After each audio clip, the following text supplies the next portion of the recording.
On June 10, 1990, British Airways Flight 5390 lifted off from Birmingham, England, bound for Malaga, Spain.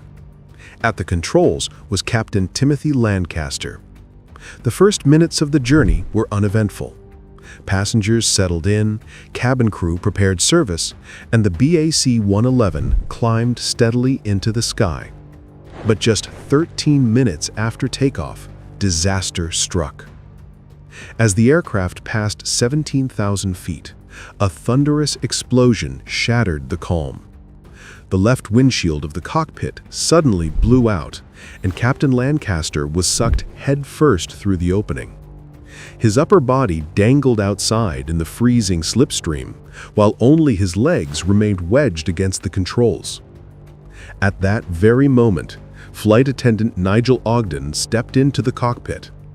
He lunged forward and grabbed the captain, holding on desperately as the wind roared and debris whipped through the cabin. Lancaster's body flailed violently, and Ogden was certain he was already dead, but still he refused to let go. Meanwhile, co-pilot Alastair Atchinson fought to regain control of the plane. Other crew members rushed in to help Ogden, gripping Lancaster's body as Atchinson began an emergency descent.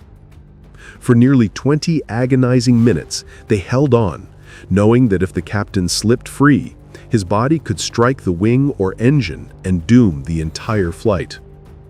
Finally, against impossible odds, Atchinson guided the crippled jet to a safe landing at Southampton Airport. Incredibly, Lancaster was still alive, severely injured, frostbitten, and in shock, but alive. Within 5 months, he had fully recovered and even returned to flying. Investigators later discovered the cause. The night before, the cockpit windshield had been replaced using bolts that were too small to withstand the pressure at altitude. That simple error nearly caused a catastrophe. Thanks to the determination of the crew, every life on board was saved. Their quick thinking turned a potential tragedy into one of aviation's most extraordinary survival stories.